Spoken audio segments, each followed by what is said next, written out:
Hey guys, how are you? Right, so my name is Sori and welcome to Tutor Curiosity.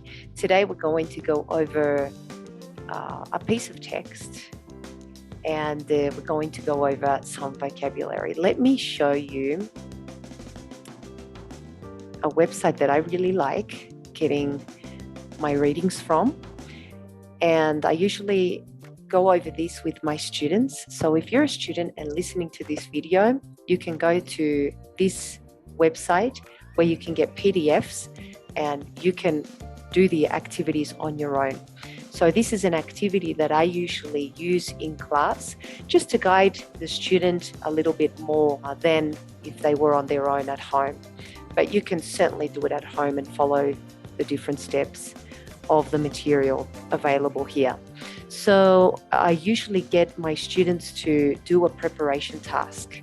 It's very important because this helps the student to get familiarized with perhaps words or phrases that are going to be in the text, that they're going to encounter in the reading.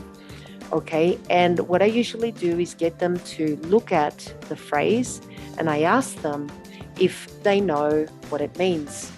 And I get them, if they do know what it means, I get them to tell me in English, right? So if they don't know what it means, well then I get them to choose from the options on the other side where it says definitions, right? This helps them also break the barrier of fear, because sometimes when you see something like that, like these vocabulary and definitions on the other side, and you have to match the definitions, even though it sounds kind of a bit of an exaggeration, sometimes we don't want to try because we still feel like we're not going to get it right. But it doesn't matter, I tell them. It doesn't matter if you get it wrong. Then I just tell them what the answer is. I get them to read it again, and we go through all of the words or the phrases. In this case, we have a text, we have a reading exercise that has phrases as their vocabulary, and then we go down to the actual reading. I get them to read obviously everything, but at the beginning, just like one paragraph. And then I get them to tell me whether they identify any of the words or phrases, in this case, any phrases that we previously saw, right? And if they do, I ask them, do you remember what the definition was for this?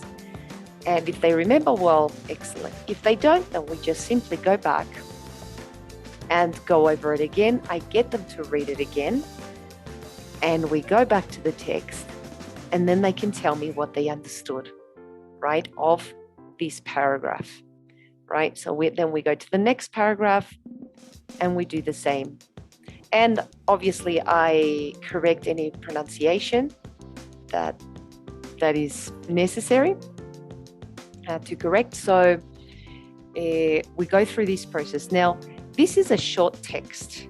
This is a B1 text, but sometimes some of the skills, in particularly this is a reading, this focuses on the reading skill, and some readings are a bit longer, right? In that case, we break it up into paragraphs as well, and it depends on the time that the student has. Here on Tutor Curiosity, we've got classes ranging from 25 minutes to an hour, depending on the package that the student purchases. So yeah, that's basically it. And then from here, we go and do a multiple choice task that basically helps them think about the text and see if they understood. So this is more like comprehension exercises. I like them because it helps them think, and when they don't know, they have the choice or the option to go back to the reading and go over that particular part and, you know, kind of register and know that that was the answer, right? And the students like it very much.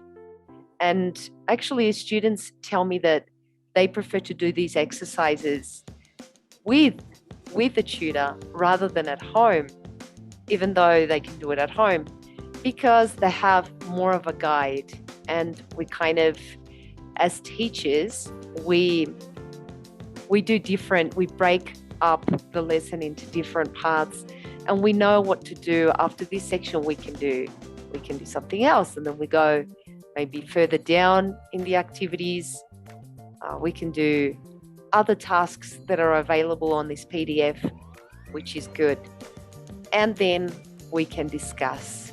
Here we've got a discussion question, for example, what should you include in an email asking for help? And this could also kind of lead towards another skill that we can do in the lesson, like writing, right? So we can do an online document and get them to write a small email while they are actually speaking out or reading out their email, and I can give them feedback. So that's basically what I go through in a lesson when it has to do with reading, speaking, vocabulary, and sometimes we can actually look at some grammar structures within the text if the person wants to focus on a bit of grammar. So thank you guys. Thank you so much for your time, and I'll see you next time. Bye-bye.